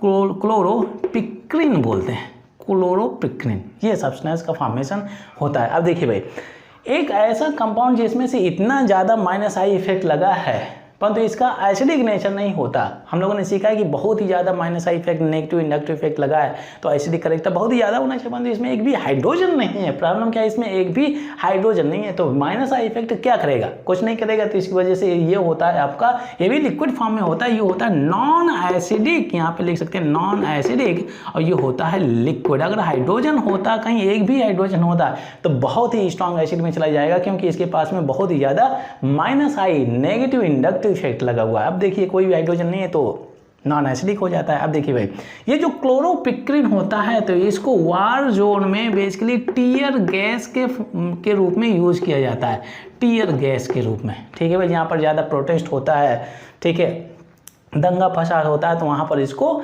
टीयर गैस के फॉर्म में यूज़ किया जाता है, ठीक है। इसका एक मेजर एप्लीकेशन है, ठीक है। इसके बाद में हम लोग नेक्स्ट रिएक्शन के बारे में बात करते हैं, दैट इज हाइड्रोलाइसिस। ये है आपकी 5th केमिकल रिएक्शन। आप देखिए भाई क्लोरोफॉर्म का हाइड्रोलाइसिस हम कराते हैं in aqua solution of concentrated NaOH, ठीक है, सोडियम हाइड्रोक्साइड। तो यहाँ पर हम देख लेते हैं, जैसे आपका H हो गया, ये C हो गया, ये Cl हो गया, ये Cl हो गया, ये Cl हो गया, ठीक है भाई। इसकी रिएक्शन आप कराते हैं किसके प्रेजेंस में, स्ट्रॉन्ग बेस के प्रेजेंस में। एक्वा सॉल्यूशन लेना है। देखिए भाई यहाँ पर हम NaOH ले लेते हैं, NaOH। अब देखिए NaOH अगर मैं लिखता हूँ तो बहुत ही इजीली आइडिया आया होगा कि NaCl निकाल देंगे। हाँ, आपको हम NaCl निकाल देंगे, या अनदर पार्ट हम लोगों ने न्यूक्लियोफिलिक सब्स्टिट्यूशन रिएक्शन में पढ़ा हुआ है कि स्ट्रॉन्ग न्यूक्लियोफाइल वीक न्यूक्लियोफाइल को रिप्लेस करके प्रोडक्ट को फॉर्मेशन करेगा। ये स्ट्रॉन्ग बेस है, आसानी से OH माइनस रिलीज करेगा, स्ट्रॉन्ग न्यूक्लियोफाइल हो गया। स्ट्रॉन्ग न्यूक्लियोफाइल बेसिकली इस जो आपका वीक न्यूक्लियोफाइल है आकर के स्ट्रॉन्ग न्यूक्लियोफाइल इस कार्बन को अटैक करेगा, एज ए रिजल्ट ये वीक न्यूक्लियोफाइल रिमूव हो जाएगा। तो ऐसे भी आप समझ सकते हैं। तो अब देखिए भाई होता क्या, यहाँ पर 3Cl है तो मतलब है कि 3 मॉलिक्यूल्स ऑफ NaOH आपको लेना है, 3 मॉलिक्यूल्स ऑफ NaOH आपको लेना है, ठीक है भाई। इस तरह से रिएक्शन होती है। यहाँ पर हम डाल देते हैं, ये एक्वस रहेगा, ये आपका एक्वस रहेगा, यहाँ पे एक्वस रहेगा, और कॉन्सनट्रेट बेस का यूज करना, यही कॉन्सेंट्रेट, ये जो सब्सटेंस है आप कॉन्सेंट्रेट के फॉर्म में यूज करना है। अब देखिए NaCl, चलिए हम निकाल देते हैं यहाँ से NaCl, ये प्लस तो NaCl निकल जाएगा आपका। कितने NaCl निकल गए भाई, 3 NaCl निकल जाते हैं। चलिए मैं इस पार्ट को यहाँ पे लिख देता हूँ, यहाँ पर 3 NaCl आपका निकल गया। अब देखिए NaCl तो निकला तो ये OH आकर के इस कार्बन से अटैच हो जाएगा, तो ये C हो जाएगा, ये OH हो गया, ये आपका OH हो गया, अब ये आपका OH हो गया। अब देखिए प्रॉब्लम क्या होता है, एक ही कार्बन से कितने OH लगे हुए हैं, 3 OH, तो ये बहुत ही अनस्टेबल हो गया। जैसा कि हम पढ़ते आ रहे हैं कि अगर एक ही कार्बन से एक से अधिक हाइड्रोक्सिल ग्रुप लगे होते हैं तो वो अनस्टेबल जोन में चला जाएगा। यहाँ पर 3 लगे हैं तो हम क्या करेंगे भाई, H2O यहाँ से निकाल देंगे। जब आप H2O निकालेंगे तो अब देखिए क्या होता है, HC, और ये तो ऑक्सीजन में कन्वर्ट हो जाएगा, तो ये हो जाएगा आपका एसिड, ये होता है फॉर्मिक एसिड, ये हो गया आपका फॉर्मिक एसिड, ठीक है भाई। अब प्रॉब्लम क्या होता है, जैसे जैसे एसिड बनता है, अब देखिए भाई रिएक्शन में हम लोगों ने शुरुआत में लिया था स्ट्रॉन्ग बेस, और ये है एसिड। स्ट्रॉन्ग बेस अगर लिया हुआ है तो वो रिएक्शन में कंप्लीटली उसका कंजप्शन नहीं होता है, उसका कहीं ना कहीं प्रेजेंस उस रिएक्शन में रहेगा। तो मतलब है कि जैसे ही एसिड बनेगा तो ये बेस रखा हुआ है, स्ट्रॉन्ग बेस है, और फर्दर एसिड बेस का रिएक्शन हो जाता है। तो यहाँ पर क्या होगा, NaOH फर्दर इसके साथ में रिएक्ट होगा। तो आपको ये मालूम है बहुत अच्छी तरह से कि स्ट्रॉन्ग बेस और एसिड एंड बेस जब रिएक्ट करते हैं तो क्या होता है भाई, सॉल्ट एंड वाटर बनता है। तो वही पार्ट आपको करना है। यहाँ से क्या हो जाएगा, H2O आपको निकाल देना है, ये H2O। Hydrogen from acid, OH from base, तो क्या हो जाएगा भाई, यहाँ पर बन जाएगा आपका HCOO, ये आपका ONA हो गया और आपने H2O निकाल दिया, तो ये सोडियम सॉल्ट ऑफ एसिड बन जाता है, सोडियम फॉर्मेट भी बोल सकते हैं, सोडियम सॉल्ट ऑफ एसिड। इस तरह से इस रिएक्शन को कंप्लीट करते हैं। ठीक है भाई, चलिए इसके बाद में हम लोग 6th केमिकल रिएक्शन के बारे में बात करते हैं।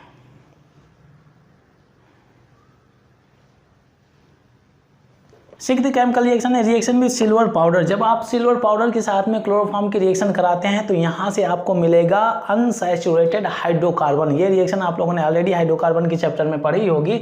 ये हो गया आपका 6th केमिकल रिएक्शन। अब देखिए यहाँ पर मैं ले लेता हूँ क्लोरोफॉर्म। ठीक है भाई, आपको यहाँ पर 2 मॉलिक्यूल्स आप क्लोरोफॉर्म लेने हैं भाई। यहाँ पर Ag रख दिया, ये सिल्वर पाउडर हो गया। ठीक है, पाउडर फॉर्म में रहेगा भाई, पाउडर फॉर्म में। और यहाँ पर एक और मॉलिक्यूल ले लेना है, Cl3 हो गया और ये CH हो गया भाई। यहाँ पर हाई टेम्परेचर रहेगा, हाई टेम्परेचर पर आपको रिएक्शन कराना है। तो होता क्या है बेसिकली, अब देखिए AgCl, ये तो दिमाग में आ रहा होगा आपके, तो वही पार्ट हमें करना है। कितना Cl है भाई, 3 और ये 3 6 Cl है, मतलब 6 Ag लेना है। तो ये पोर्शन आपका सेपरेट हो जाता है। अब देखिए भाई, ये पोर्शन आपका सेपरेट हो गया। हर एक कार्बन से हम लोगों ने कितने बॉन्ड ब्रेक किए हुए हैं, 3 बॉन्ड, क्योंकि 3 Cl लगे हुए हैं एक कार्बन से, इसके 3 बॉन्ड ब्रेक किए जा रहे हैं, 3 बॉन्ड ब्रेक किए जा रहे हैं, इसके 3 बॉन्ड ब्रेक किए जा रहे हैं। मतलब है कि यहाँ पर 3 बॉन्ड ब्रेक किए गए, यहाँ से 3 बॉन्ड ब्रेक किए गए, तो कार्बन के बीच में ट्रिपल बॉन्ड आने वाला, तो ये हो जाएगा CH ट्रिपल बॉन्ड और ये CH हो गया। यहाँ से आपका 6 AgCl सेपरेट हो जाता है। ठीक है, तो ये हो गया आपका अनसैचुरेटेड हाइड्रोकार्बन एल्काइंस हो गया भाई। ठीक है भाई, ये पार्ट हो गया। तो ये रिएक्शन बहुत इजी है और यहाँ से आप एल्काइन का फॉर्मेशन कर सकते हैं। अब इसके बाद में जो आपकी 7th chemical reaction with sodium ethoxide, ये हो गया सोडियम एथॉक्साइड, ये है आपकी 7th केमिकल रिएक्शन। ठीक है भाई, क्लोरोफॉर्म की रिएक्शन कराते हैं सोडियम एथॉक्साइड के साथ में, ये Cl हो गया और ये Cl हो गया। आप देखिए सोडियम एथॉक्साइड क्या होता है, ये हो गया आपका NaO और ये हो जाएगा C2H5। ठीक है भाई, यहाँ पर इसे 3 मॉलिक्यूल से लेना है ताकि NaCl निकाल सके ना भाई।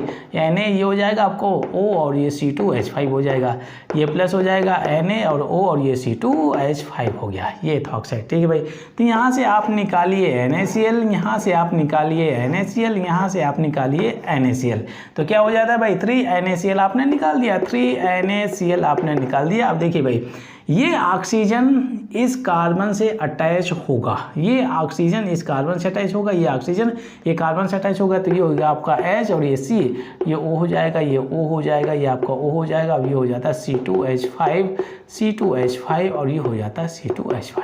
इस तरह से रिएक्शन होती है। तो इसको हम बोलते हैं, ये क्या हो जाएगा, इथाइल आर्थो फॉर्मेट, इसको आप बोल सकते हैं इथाइल आर्थो, और ये होता है फॉर्मेट, इथाइल आर्थो फॉर्मेट।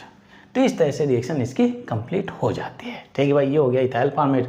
अब इसके बाद में हम लोग डिस्कस करते हैं नेक्स्ट रिएक्शन है रिएक्शन विथ कीटोन। कीटोन का मतलब एसीटोन के साथ में हम रिएक्शन कराते हैं। कौन सी हो गई रिएक्शन, 7th रिएक्शन हो गई। अब हम बात कर रहे हैं 8th केमिकल रिएक्शन के बारे में। अब देखिए ये रिएक्शन बहुत ही इंपॉर्टेंट रिएक्शन है। ये इंपॉर्टेंट किस वजह से, अब देखिए भाई, एसीटोन के साथ में रिएक्शन कराते हैं तो ये हो गया आपका ठीक है Cl3 हो गया और ये आपका CH कर देते हैं। ये थोड़ा सा मैं ऐसी साइड शो कर देता हूँ ताकि इसका रोल हम रिएक्शन में देखने को मिलेगा।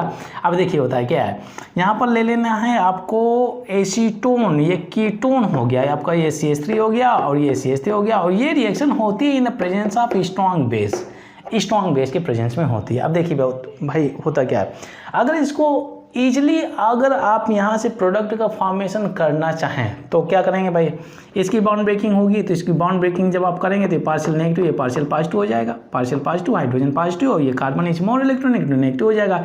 इसकी बॉन्ड ब्रेकिंग रहेगी पोलराइजेशन की वजह से, इसमें पोलैरिटी रहता है तो ये नेगेटिव हो जाएगा, ये पॉजिटिव हो जाएगा। अट्रैक्शन शुरू कर दीजिए, ये H ऑक्सीजन को जाएगा, ये कार्बन किसको जाना चाहिए, इस कार्बन को जाना चाहिए। तो ये क्या हो जाता है आपका, ये CH3 और ये CH3 और ये आपका C हो गया, ये OH हो गया और ये CCl3 हो जाता है। इसको हम बोलते हैं क्लोरीटोन, क्लोरी और टोन हो जाता है। ठीक है, हिप्नोटिक ड्रग के फॉर्म में इसको मेडिसिन में यूज किया जाता है, एज ए ड्रग के फॉर्म में यूज किया जाता है, हिप्नोटिक ड्रग। ठीक है, ये पार्ट हो गया। अब देखिए भाई, अगर इसका मैकेनिज्म देखना चाहें बेसिकली ये होती क्या है, कैसी है रिएक्शन, तो यहाँ पर हम लिख लेते हैं मैकेनिज्म, ठीक है। ये तो शॉर्ट फॉर्म हो गया, आसानी से इस रिएक्शन को कंप्लीट करना अगर आप चाहते हैं तो ऐसे कंप्लीट कर सकते हैं। अब देखिए भाई, जैसा कि हम लोगों ने बोला हुआ है कि ये रिएक्शन आपको स्ट्रॉन्ग बेस के प्रेजेंस में कराना है। अभी इसका है एसिडिक नेचर और इसका है ये स्ट्रॉन्ग बेस है, तो मतलब है कि वाटर मॉलिक्यूल आप तो निकालना ही है। तो ये क्या होता है भाई, ये Cl3 हो गया, ये C हो गया, ये H हो गया। अब देखिए भाई, इसकी जब रिएक्शन कराते हैं स्ट्रॉन्ग बेस के साथ में,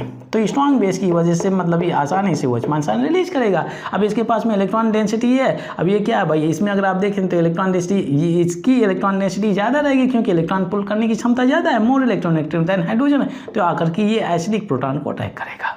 ठीक है भाई, ये OH- साइन जो आपका न्यूक्लियोफाइल की तरह काम कर रहा है, ये आकर के ये एसिडिक हाइड्रोजन को अटैक करेगा। तो एज रिजल्ट अब हाइड्रोजन 2 बॉन्ड थोड़ी बना सकता है, तो as result carbon electron density को पुल करेगा। अब देखिए H2O तो निकल गया भाई, यहाँ से कहिए तो मैं H2 यहाँ पर लिख देता हूँ, H2 निकल गया। अब ये हो गया आपका C और ये Cl3 हो गया। अब ठीक है, इसके बाद में जब इलेक्ट्रॉन डेंसिटी इस साइड जा रहा है तो इसको हम डॉट डॉट नेगेटिव चार्ज ऐसे शो कर देते हैं, ये इलेक्ट्रॉन डेंसिटी गेन कर रहा है ना। अब देखिए भाई, अब ये जो पोर्शन है इसके पास में है इलेक्ट्रॉन डेंसिटी, ये आपका एक्ट कर रहा है एज ए न्यूक्लियोफाइल क्योंकि इसके पास में है इलेक्ट्रॉन डेंसिटी। अब देखिए ये अप्रोच करता है किसको, ये हो गया कीटोन को। अब देखिए भाई, ये जो सेकेंड स्टेप है तो ये स्टेप 1 होता है, ये स्टेप 1, और ये सेकेंड स्टेप में बात करें सेकेंड स्टेप में तो ये अप्रोच करेगा इसको। तो जैसे खासतौर से अगर आप देखें, ये CH3 हो गया, ये CH3 हो गया, ठीक है, ये C डबल हो गया, ये इलेक्ट्रॉन पुलिंग करेगा, पोलैरिटी की वजह से पार्शियल पॉजिटिव और ये पार्शियल नेगेटिव हो जाएगा। अब देखिए भाई, यहाँ पर रखा हुआ है आपका Cl3 और ये C डॉट डॉट, और यहाँ पर नेगेटिव चार्ज है, न्यूक्लियोफाइल की तरह काम कर रहा है, और न्यूक्लियोफाइल आकर के जहाँ पर इलेक्ट्रॉन डेफिशिएंसी है वहाँ पर आसानी से अटैक करेगा। अटैक कर दिया भाई। अब देखिए भाई, यहाँ पर क्या हो जाएगा, ये हो गया आपका CH3, ये आपका CH3 हो गया, और ये C और ये O माइनस नेगेटिव चार्ज, यहाँ पर CCl3 हो जाता है। ठीक है भाई, ये बॉन्ड का फॉर्मेशन हो जाता है। अब देखिए भाई, यहाँ पर इसके पास नेगेटिव चार्ज है, यहाँ पे चाहे आप वाटर डाल दें चाहे एसिड डाल दें, जो आपका प्रोटॉन रिलीज करेगा ये इमीडिएटली इस प्रोटॉन को इलेक्ट्रॉन डेंसिटी सप्लाई करेगा। तो एज रिजल्ट यहाँ से आपको मिल जाएगा क्लोरीटॉन। इस रिएक्शन को आप आसानी से यहाँ से कंप्लीट कर सकते हैं। ये हो गया क्लोरीटॉन। तो इस तरह से रिएक्शन कंप्लीट होती है। शॉर्ट वे में अगर आप कंप्लीट करना चाहें तो ये मेथड फॉलो करिए, अगर आप समझना चाहें रिएक्शन कैसे होती है तो ये मैकेनिज्म रखा हुआ है, इसको फॉलो करें और यहाँ से आप रिएक्शन में बनने वाले प्रोडक्ट का फॉर्मेशन कर सकते हैं। चलिए, इसके बाद में हम लोग नेक्स्ट रिएक्शन के बारे में डिस्कस करते हैं। नेक्स्ट केमिकल रिएक्शन है that is alpha elimination reaction. ये आपकी है 9th chemical reaction. 9th chemical reaction के बारे में डिस्कस कर रहे हैं। अल्फा एलिमिनेशन रिएक्शन का मतलब क्या होता है? अब देखिए भाई, हम लोगों ने एलिमिनेशन रिएक्शन तो पढ़ा हुआ है, इनको हम बीटा एलिमिनेशन भी बोलते हैं। अब देखिए होता क्या है, अगर मैं हैलाइड ले लेता हूँ, एल्काइल हैलाइड, जैसे आपका हो गया CH3 और ये आपका CH2, ये Cl हो गया, ये आपका अल्फा कार्बन, ये बीटा कार्बन। अल्फा कार्बन से हम हाइड्रोजन निकालते हैं, बीटा कार्बन से हम हाइड्रोजन निकालते हैं। ठीक है भाई, तो इसके बाद में एल्कीन का फॉर्मेशन हो जाता है, इसे हम बोलते हैं बीटा एलिमिनेशन। अब देखिए भाई, यहाँ पे हम अल्फा एलिमिनेशन का मतलब क्या है कि अल्फा कार्बन से ही आपको हाइड्रोजन निकालना है। अब देखिए यहाँ पर होता क्या है, जैसे ही यहाँ पर ले लेता हूँ ये Cl, ठीक है भाई, ये C और ये Cl हो गया और ये आपका Cl हो गया। ठीक है भाई, यहाँ पर Cl हो गया। अब इसके बाद में ये लगा हुआ एसिडिक हाइड्रोजन। ठीक है, अगर इसकी रिएक्शन हम कराते हैं स्ट्रॉन्ग बेस के प्रेजेंस में, तो स्ट्रॉन्ग बेस का मतलब क्या है, आसानी से ये OH- आयन रिलीज करेगा। ठीक है भाई, OH- आयन। अब देखिए भाई, ये एसिडिक हाइड्रोजन है तो इलेक्ट्रॉन डेंसिटी है, तो इमीडिएटली इसको इलेक्ट्रॉन डेंसिटी सप्लाई करेगा, क्योंकि यहाँ पर पार्शियल पॉजिटिव रहेगा, इसके पास में पार्शियल नेगेटिव रहेगा, क्योंकि this one is more electronegative than hydrogen.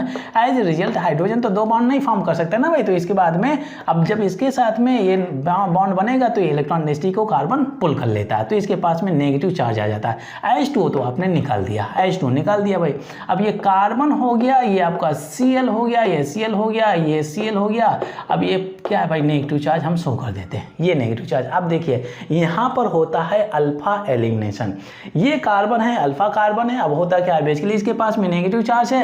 अब Cl is more electronegative then carbon, तो मतलब ये इलेक्ट्रॉन डेंसिटी पुल करेगा। जब इलेक्ट्रॉन डेंसिटी पुल करेगा तो इसका नेगेटिव चार्ज चला जाता है, तो इसको हम बोलते हैं अल्फा एलिमिनेशन। ठीक है भाई, अब क्या होता है, यहाँ पर हो जाता है Cl, यहाँ पर Cl, कार्बन के पास में 2 ही Cl बचे हुए हैं और ये C और डॉट डॉट। देखिए इसमें अगर आप देखें तो कार्बन का ऑक्टेट पूरा नहीं है, कार्बन का ऑक्टेट कंप्लीट नहीं है। इसको हम बोलते हैं डाइक्लोरोकार्बीन। कार्बीन बहुत ही हाईली रिएक्टिव, यहाँ पर लिख देते हैं हाईली रिएक्टिव बिकॉज इसका ऑक्टेट पूरा नहीं है। ये पार्ट आप दिमाग में रखें, ये है आपका हाईली रिएक्टिव बिकॉज इसका ऑक्टेट पूरा नहीं है। तो यही है पार्ट, बेसिकली ये शो करते हैं अल्फा एलिमिनेशन रिएक्शन। मतलब है कि जब स्ट्रॉन्ग बेस के साथ में रिएक्ट करेंगे तो यहाँ पर न्यूक्लियोफाइल जनरेट हो गया। अब इसके बाद में अल्फा एलिमिनेशन होता है तो इसके बाद में आपको डाइक्लोरोकार्बीन का फॉर्मेशन होता है जो हाईली रिएक्टिव होता है। अब देखिए इसका इस्तेमाल हम आगे आने वाली रिएक्शन में करने वाले हैं, that is Rymer timer reaction. अब देखिए भाई होता क्या, ये 10th केमिकल रिएक्शन है, 10th केमिकल रिएक्शन हम बात कर रहे हैं राइमर टाइमर रिएक्शन के बारे में। ठीक है भाई, अब ध्यान दीजिए भाई इसमें होता क्या है, बहुत ही इंपॉर्टेंट रिएक्शन है। हम फिनॉल की रिएक्शन कराते हैं, ये फिनॉल हो गया भाई, फिनॉल की रिएक्शन कराते हैं क्लोरोफॉर्म के साथ में, और यहाँ पर आपको लेना है स्ट्रॉन्ग बेस के प्रेजेंस में रिएक्शन कराते हैं। अब देखिए बनने वाले प्रोडक्ट क्या होते हैं, 3Cl है तो 3Na कर लेते हैं तो 3NaCl निकल गया, 3NaCl निकल गया। अब बचा क्या है यहाँ पर CHO, एक ऑक्सीजन इससे लेगा तो ये CHO लग जा करके ये होता है इस कार्बन से लग जाता है ऑर्थो पोजीशन में, ये हो जाता है आपका ये OH, ठीक है, और ये हो जाता है आपका CHO। ठीक है भाई, अब देखिए यहाँ पर कितना OH है, 3 OH था, एक ऑक्सीजन गया तो यहाँ पर 2 ही ऑक्सीजन बता, मतलब कि 2 ऑक्सीजन से आपको मिल जाएगा 2H2O। इस तरह से रिएक्शन कंप्लीट हो जाती है। इसको अगर आप देखें तो ये हो गया आपका ये पूरा पोर्शन हो गया बेंजल्डिहाइड, ये आर्थो पोजीशन हो गया तो आर्थो हाइड्रोक्सी बेंजल्डिहाइड बोल सकते हैं, आर्थो हाइड्रोक्सी, और ये हो जाता है बेंजल्डिहाइड, ये बेंजल्डिहाइड हो जाता है। ठीक है भाई, ये पार्ट हो गया। इसको आप बोल सकते हैं सैलिसिलल्डिहाइड, ये हो जाता है सैलिसिलल्डिहाइड, ये कॉमन नेम हो गया भाई। तो यहाँ से आप सैलिसिलल्डिहाइड का फॉर्मेशन कर सकते हैं बाई राइमन टाइमन रिएक्शन। अब देखिए भाई ये तो कॉमन वे है कि प्रोडक्ट का फॉर्मेशन कैसे होता है। अब देखिए भाई ये आप क्वेश्चन एराइज कर सकते हैं कि ये जो CHO है आकर के यहाँ पे कैसे लग गया। तो अगर ये पार्ट समझना चाहते हैं कि ये पार्ट यहाँ पे कैसे लग गया तो इसकी मैकेनिज्म में आपको जाना पड़ेगा। मैकेनिज्म से ही आप समझ सकते हैं कि ये जो आपका है CHO, ये कार्बोनिल ग्रुप है आता है आकर के यहाँ पर कैसे लग जाता है। अब देखिए चलिए मैकेनिज्म में हम कवर अप कर लेते हैं। यहाँ पर ये हो जाता है आपका मैकेनिज्म। ठीक है भाई, मैकेनिज्म। अब देखिए हम लोगों ने ऑलरेडी सीखा हुआ है कि जो क्लोरोफॉर्म होता है तो ये शो करते हैं कैसी रिएक्शन, अल्फा एलिमिनेशन रिएक्शन। अब देखिए भाई यहाँ पर क्या होता है, ये अल्फा एलिमिनेशन रिएक्शन शो करने के बाद में क्या बनाते हैं, ये होता है आपका डाइक्लोरोकार्बीन, ये हाईली रिएक्टिव सब्सटेंस जनरेट करते हैं। अब कैसे जनरेट करते हैं, स्ट्रॉन्ग बेस के प्रेजेंस में। ये देखिए यहाँ पर स्ट्रॉन्ग बेस डाला हुआ है तो ये क्लोरोफॉर्म इसके साथ में रिएक्ट करके ऐसी रिएक्शन करेगा। तो ये part I am suppose to write here, तो ये ऑलरेडी लिखा हुआ है, इस वजह से मैं इस पोर्शन को यहाँ पर मैं दर्शा नहीं रहा हूँ। राइमन टाइमन की रिएक्शन जब कभी भी आप लिखेंगे तो सबसे पहले इस पोर्शन को आपको लिखना पड़ेगा, क्योंकि यहाँ पर आपको ये दिखाना है कि डाइक्लोरोकार्बीन हाईली रिएक्टिव स्पीसीज का फॉर्मेशन कैसे होता है, क्योंकि यही एक स्पीसीज है जो रिएक्शन को आगे ले जाता है। ठीक है भाई, तो ये पार्ट बहुत क्लियर है कि ये अल्फा एलिमिनेशन रिएक्शन शो करते हैं, इसके बाद में डाइक्लोरोकार्बीन हाईली रिएक्टिव सब्सटेंस का फॉर्मेशन होता है। हाँ ध्यान दीजिए इसका ऑक्टेट पूरा नहीं है तो ये इलेक्ट्रोफाइल की तरह काम करता है। इलेक्ट्रोफाइल, ये इलेक्ट्रॉन डेंसिटी को गेन करना चाहता है, इलेक्ट्रॉन डेंसिटी को गेन करना चाहता है। ठीक है, इलेक्ट्रॉन रिच नहीं है, ये इलेक्ट्रॉन डेफिशिएंट है। अब देखिए भाई होता क्या है, यहाँ पे इस स्टेप के बाद में ये स्टेप 1 लेना है आपको, ये स्टेप 1। ठीक है, स्टेप 1 में आपको ये स्पीसीज मिलेगा, फिर ठीक है इलेक्ट्रोफाइल मिलेगा। अब देखिए भाई यहाँ पर सेकेंड स्टेप लिख देता हूँ, ये हो गया सेकेंड स्टेप। ठीक है, अब यहाँ पर लेना है आपको, क्या लेना है भाई, ये हो गया एल्कोहल। ठीक है, ये फिनाल हो गया। अब इसकी रिएक्शन कराते हैं किसके साथ में, स्ट्रॉन्ग बेस के साथ में। तो स्ट्रॉन्ग बेस का मतलब क्या है, ये आपका OH माइनस रिलीज करेगा। ठीक है भाई, OH माइनस रिलीज किया। अब खासतौर से अगर आप देखें तो अल्कोहल से भी ज़्यादा एसिडिक इन नेचर होता है किसका, फिनॉल का, क्योंकि रीजन क्या होता है इसमें, अगर आप देखें अगर आप हाइड्रोजन हटाएंगे तो बनेगा फिनॉक्साइड आयन, इसकी ब्रेकिंग करेंगे तो यहाँ पर नेगेटिव चार्ज, यहाँ पर पॉजिटिव चार्ज, ये फिनॉक्साइड का मतलब कि यहाँ पूरा रेजोनेंस आ जाएगा, double bond single bond, double bond single bond, नहीं सॉरी नेगेटिव सिंगल बॉन्ड, फिर इसके बाद में double bond single bond double bond. तो ये पूरा पार्ट रेजोनेंस में चला जाएगा, और जिसमें जितना ज़्यादा रेजोनेंस उसमें एसिडिक करेक्टर उतना ज़्यादा हो जाता है। ठीक है भाई, तो ये OH माइनस आयन क्या है भाई, ये आकर के इस एसिडिक हाइड्रोजन को अटैक करेगा, ये रिजल्ट इलेक्ट्रॉन डेंसिटी पुल कर लेगा। तो अब ठीक है भाई, ये H2O निकल गया, चलिए मैं इस पार्ट को लिख देता हूँ H2O। तो यहाँ से आपको फिनॉक्साइड आयन मिल जाता है, ठीक है, ये हो गया आपका, ये हो गया इसके पास में, O के पास में नेगेटिव चार्ज हो जाता है, ठीक है भाई। अब देखिए होता क्या है, अब जब ये इलेक्ट्रॉन डेंसिटी को नीचे लाता है, ये इलेक्ट्रॉन डेंसिटी को अब ये सप्लाई करेगा, क्योंकि ये इलेक्ट्रॉन डोनेटिंग ग्रुप हो गया।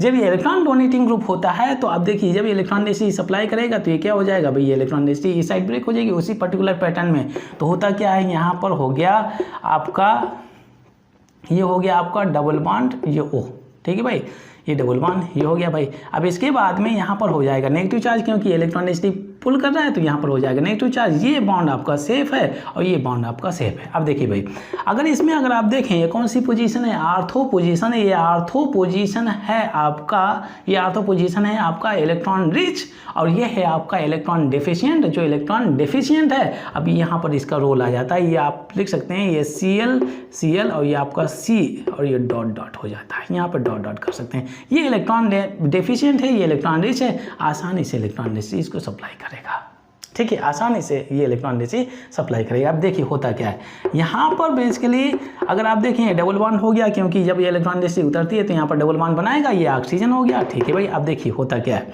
यहाँ पे अगर आप देखें जब ये इलेक्ट्रॉन डेंसिटी सप्लाई करता है तो ये इलेक्ट्रॉन डेंसिटी को गेन कर रहा है, यहाँ पर एक बॉन्ड फॉर्म हो जाता है। सिंस ये इलेक्ट्रॉन डेंसिटी को गेन कर रहा है तो गेन करेगा तो एक नेगेटिव चार्ज इसके ऊपर आ जाता है, इसके साथ में अटैच है 2 Cl, ये पार्ट हो गया भाई।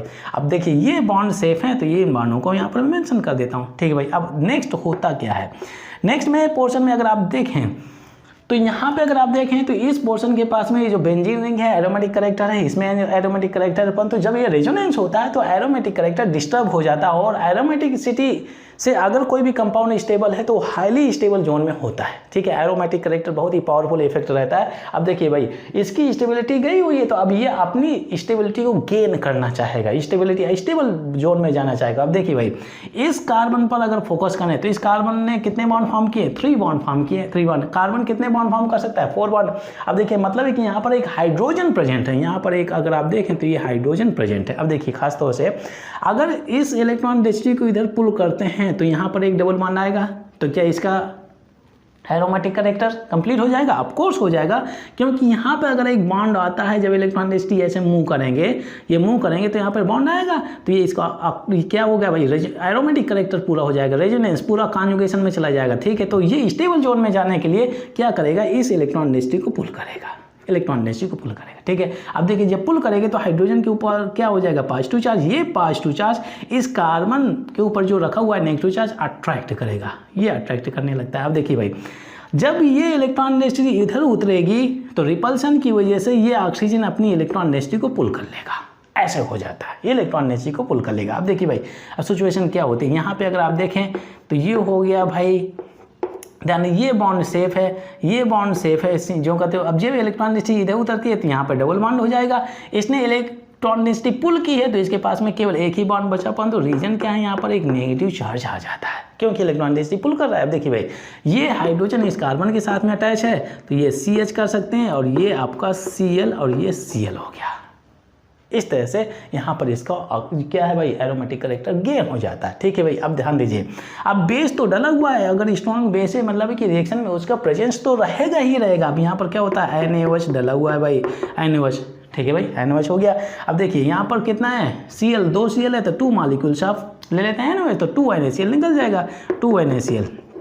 ये वीक न्यूक्लियोफाइल है, OH स्ट्रॉन्ग न्यूक्लियोफाइल है, तो न्यूक्लियोफिलिक सब्स्टिट्यूशन रिएक्शन के अंतर्गत ये 2 NaCl निकल गया, ये OH यहाँ पे लग जाता है। तो अब देखिए भाई होता क्या है, यहाँ पर ये हो गया आपका, ये O माइनस हो जाता है और यहाँ पे आपका हो जाएगा CH और यहाँ से लग जाता है OH, यहाँ पे लग जाता है OH। अब ध्यान दीजिए भाई एक ही कार्बन से एक से अधिक हाइड्रोक्सिल ग्रुप, मतलब है कि आपको H2O निकालना है। जब आप H2O यहाँ से निकालेंगे, H2O स्टेबल जोन में ले जाने के लिए, तो यहाँ पर क्या हो जाएगा भाई, ये हो जाएगा, ये O माइनस हो गया, इसके बाद में यहाँ पर CH हो गया। अब यहाँ पर क्या है भाई, ऑक्सीजन ही से बता, यहाँ ऑक्सीजन बचा हुआ तो ये हो जाएगा आपका कार्बन ग्रुप, ठीक है। या तो आप इसको ऐसे भी कर सकते हैं, थोड़ा सा देखने में अच्छा लगे तो हम ऐसे कर लेते हैं, ये आपका हो गया एल्डिहाइड, ये CHO, ये पार्ट लगा हुआ है CHO, ये पार्ट हो गया, ठीक है। अब इसके बाद में क्या है, इसमें चाहे एसिड डाल दें जो प्रोटॉन रिलीज करेगा, वाटर डाल दें जो प्रोटॉन रिलीज करेगा, ठीक है। तो प्रोटॉन रिलीज करेगा H+ आयन, तो इसके पास में इलेक्ट्रॉन डेंसिटी है, आसानी से इसको सप्लाई करेगा। तो ये हो जाएगा आपका सैलिसिलल्डिहाइड,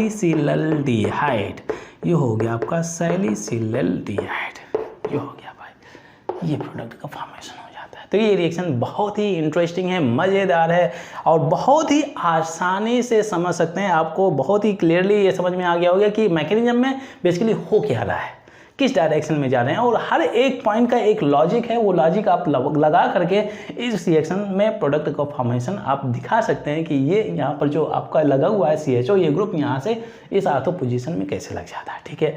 चलिए इसके बाद में हम लोग लास्ट केमिकल रिएक्शन के बारे में डिस्कस कर लेते हैं, that is carbylamine reaction. 11th chemical reaction है that is carbylamine reaction. इसको हम बोलते हैं, ये 11th रिएक्शन है भाई, इसको हम बोलते हैं आइसोसाइनाइड टेस्ट, आइसोसाइनाइड, ठीक है। इसमें से आइसोसाइनाइड का फॉर्मेशन होता है, इस वजह से इसको आइसोसाइनाइड टेस्ट के अंतर्गत भी लिया जाता है। अब देखिए कार्बिल अमाइन रिएक्शन के बारे में बात करते हैं, ठीक है भाई। अब देखिए रिएक्शन कैसे होती है, यहाँ पर हम कराते हैं प्राइमरी अमाइन, केवल प्राइमरी अमाइन की रिएक्शन, प्राइमरी अमाइन की रिएक्शन हम कराते हैं क्लोरोफॉर्म के साथ में in the presence of alcoholic potassium hydroxide या सोडियम हाइड्रोक्साइड स्ट्रॉन्ग बेस के प्रेजेंस में रिएक्शन कराते हैं। अब देखिए भाई यहाँ पे अगर मैं ले लेता हूँ प्राइमरी अमाइन, प्राइमरी अमाइन क्या होता है, जिसमें से आपके नाइट्रोजन के पास में तो हाइड्रोजन प्रेजेंट है, एल्काइल ग्रुप लगा हुआ है, ठीक है भाई। अब इसके बाद में यहाँ पे आपको कराना है किसके साथ में, क्लोरोफॉर्म के साथ में रिएक्शन, और लेना है आपको स्ट्रॉन्ग बेस, ठीक है। ये एल्कोहलिक मीडियम में होना चाहिए, एल्कोहलिक मीडियम में। अब यहाँ पर आपको हीटिंग करना है। अब देखिए भाई अगर KCl निकालना है तो यहाँ पर 3Cl है, यहाँ पर 1K, तो यहाँ पर 3 कर लेता हूँ, तो ये 3KCl निकल गया, 3KCl निकल गया। आप ध्यान दीजिए भाई यहाँ पे कितने हाइड्रोजन है, 3 हाइड्रोजन है, इसके पास में 1 हाइड्रोजन है, इसके पास में 2 हाइड्रोजन है, टोटल हाइड्रोजन कितने हो जाते हैं, 2 + 1 3 हो जाएगा, और +3 6 हाइड्रोजन, मतलब है कि यहाँ पर 3 वाटर मॉलिक्यूल आपने निकाल दिया। अब इसके बाद में बचा क्या भाई, ठीक है, पूरा ऑक्सीजन भी उधर चला गया। आप देखिए यहाँ पर N बचा, यहाँ पर C बचा, तो ये जो बनने वाला जो सब्सटेंस है यार, ये N और ये हो जाता है 111, ये C, यहाँ पर होगा पॉजिटिव चार्ज, यहाँ पर होता है नेगेटिव चार्ज। अब देखिए भाई इस पार्ट को आप ऐसे भी लिख सकते हैं, एक पॉजिटिव नेगेटिव से एक बॉन्ड बनेगा, एक ये सिग्मा बॉन्ड दिया, इन दोनों पोर्शन को हटा करके यहाँ पर आप शो कर सकते हैं कोऑर्डिनेट बॉन्ड भी, ऐसे भी कर सकते हैं। तो ये होता है आपका आइसोसाइनाइड का फॉर्मेशन हो जाता है। ये पार्ट हम लोगों ने ऑलरेडी डिस्कस किया हुआ है आइसोसाइनाइड, हेलोएल्केन्स में, हेलोएल्केन्स के चैप्टर में हम लोगों ने इसके बारे में डिस्कस किया हुआ है, ठीक है। अब देखिए ये हो जाता है आइसोसाइनाइड। आइसोसाइनाइड का फॉर्मेशन होता है जब आप प्राइमरी अमाइन लेते हैं। अब देखिए यहाँ पर अगर मैं कोई एक्चुअल कंपाउंड ले लेता हूँ, जैसे ये हो गया आपका C2H5, ये NH2 हो जाता है, ये हो गया CHCl3 हो गया, यहाँ पर 3KOH आपका एक्वस या NaCl NaOH भी डाल सकते हैं, कोई हर्ज नहीं है इसमें से, ये एल्कोहलिक हो गया। यहाँ पे आपको हीटिंग करना है तो निकलेगा आपका 3NaCl 3H2O निकालेंगे। अब यहाँ से आपका हो जाएगा C2H5 और ये हो जाएगा N और ये हो जाएगा आपका C, आइसोसाइनाइड, एथाइल आइसोसाइनाइड का फॉर्मेशन होता है। अब देखिए भाई अब ये हाइड्रोजन यहाँ से कैसे निकलते हैं और ये आपका कैसे पास में नेगेटिव चार्ज या ट्रिपल बॉन्ड या इस फॉर्म में कैसे कन्वर्ट हो जाता है, ये पार्ट केवल आप समझ सकते हैं ओनली वाया मैकेनिज्म। ये पार्ट हम नाइट्रोजन कंटेनिंग कंपाउंड में, जो नाइट्रोजन कंटेनिंग कंपाउंड जो अमाइन का चैप्टर है वहाँ पर इसकी मैकेनिज्म के बारे में डिस्कस करेंगे, क्योंकि ये रिएक्शन आपको वहाँ भी पढ़ने के लिए मिलेगी। चलिए इसके बाद में लास्ट में इसके यूजेज के बारे में भी हम लोग डिस्कस कर लेते हैं।